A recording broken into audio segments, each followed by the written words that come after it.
بسم اللہ الرحمن الرحیم۔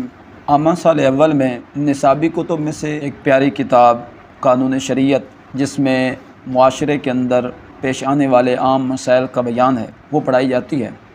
پیارے طلباء پڑھ رہے تھے، چلو ساتھ ساتھ دیگر پیارے احباب کا بھی فائدہ ہو جائے۔ چند باتیں شرعی طور پہ، اصولی طور پہ اور خصوصاً عقیدے کے اعتبار سے سماعت کرتے ہیں۔ آج ہمارا کون سا ٹاپک ہے؟ تقدیر۔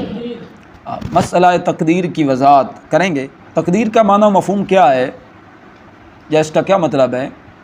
فرماتے ہیں کہ اللہ تعالیٰ کے علم میں جو کچھ عالم میں ہونے والا تھا اور جو کچھ بندے کرنے والے تھے، اس کو اللہ تعالیٰ نے پہلے ہی جان کر لکھ لیا۔ یعنی اللہ تعالیٰ نے اپنے علم ازلی کے مطابق جو کچھ پورے عالم میں ہونے والا تھا اور جو کچھ اس کی مخلوق کرنے والی تھی، اللہ تعالیٰ نے اس کو جان کے لکھ دیا۔ سمجھ آئی؟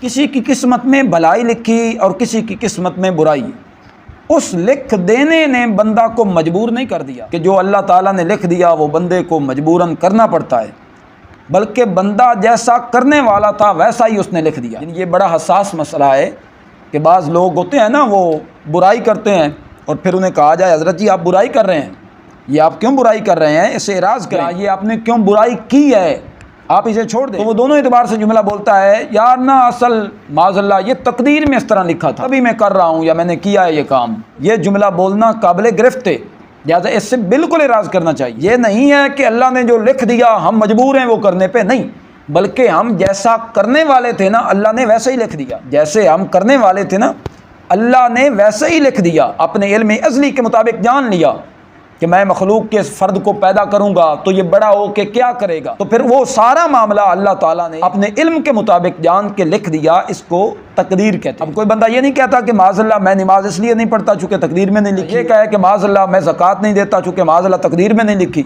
یہ سب غلط باتیں ہیں۔ دراصل یہ کہ جو ہم کرنے والے تھے اللہ تعالیٰ نے اسی کے مطابق لکھ دیا۔ سمجھ آ رہی پیاروں کو؟ کسی آدمی کی قسمت میں برائی لکھی تو اس لیے کہ یہ آدمی برائی کرنے والا تھا، اگر یہ بھلائی کرنے والا ہوتا تو اس کی قسمت میں بھلائی لکھتا۔ اللہ تعالیٰ کے علم نے یا اللہ تعالیٰ کے لکھ دینے نے کسی کو مجبور نہیں کر دیا۔ لیکن یاد رہے مسئلہ تقدیر میں غور و بحث منع ہے، یعنی کہ اس کے اندر زیادہ گہرائی تک جانا نا یہ بالکل منع ہے، جو چونکہ باتیں ایسی ہیں جو کفر و اسلام کا مسئلہ بن جاتا ہے۔ بعض اوقات ایک بات کرنے سے بندہ اسلام میں داخل ہو جاتا ہے، دوسری کرنے سے بندہ اسلام سے نکل جاتا ہے۔ تو مسئلہ تقدیر میں زیادہ غور و فکر نہیں کرنی چاہیے، زیادہ بحث بھی نہیں کرنی۔ بعض لوگوں کی عادت ہے جہاں کہیں بیٹھے وہ دین کے معاملات کو سستا سمجھتے ہیں، وہ زبان پہ جو آیا زبان سے کہہ دیا بیان کر۔ اس معاملے میں بڑی احتیاط کی ضرورت ہے۔ آدمی پتھر کی طرح بالکل مجبور نہیں کہ اس کا ارادہ کچھ بھی نہیں، ایسا ہرگز نہیں، بلکہ اللہ تعالیٰ نے آدمی کو ایک طرح کا اختیار دیا ہے کہ ایک کام چاہے کرے چاہے وہ نہ کرے، ایک کام چاہے کرے یا چاہے نہ کرے۔ اپنے آپ کو بالکل مجبور یا بالکل مختار سمجھنا دونوں گمراہی۔ کوئی بندہ سمجھے کہ میں تو بھائی بالکل مجبور ہوں، جو تقدیر میں لکھا گیا وہ کرنا میری مجبوری ہے، یہ بھی گمراہی ہے۔ اور یہ کہنا کہ بھائی میں تو بالکل مختار کل ہوں، معاذ اللہ میں جو چاہوں کروں میری مرضی، یہ بھی گمراہی ہے۔ اللہ تعالیٰ نے ہمارے معاملات کو جان کے سے یہ معاملہ لکھ دیا تقدیر میں۔ اب یہ حکم ہے کہ ہمیں اللہ نے چونکہ عقل دی ہے، ہم جس راستے پہ چل رہے ہیں ہم نے اس راستے کے بارے میں غور و فکر کر کہ آیا یہ جو راستہ ہے یہ شیطان تک جاتا ہے یا رب رحمان تک جاتا ہے۔ اچھائی کریں گے تو رب تعالیٰ کا قرب ملے گا، برائی کریں گے تو شیطان کے دوست ٹھہریں گے، شیطان کی قربت میں جائیں گے، جو کہ بہت ہی ملعون معاملہ ہے۔ تو لہٰذا اس معاملے میں غور و فکر کرنا چاہیے اور احتیاط برتنی چاہیے۔ لیکن اس میں یہ ایک تربیتی پوائنٹ جو آگے ذکر کیا ہے کہ کام کی نسبت کس کی طرف کی جائے، تربیتی بات علماء نے ذکر کی۔ فرمایا کہ اگر کوئی اچھا کام ہو جائے تو کہیں یہ اللہ کی مہربانی سے ہوا، اچھا کام ہو جائے تو کیا کہیں؟ اللہ کی مہربانی سے ہوا ہے۔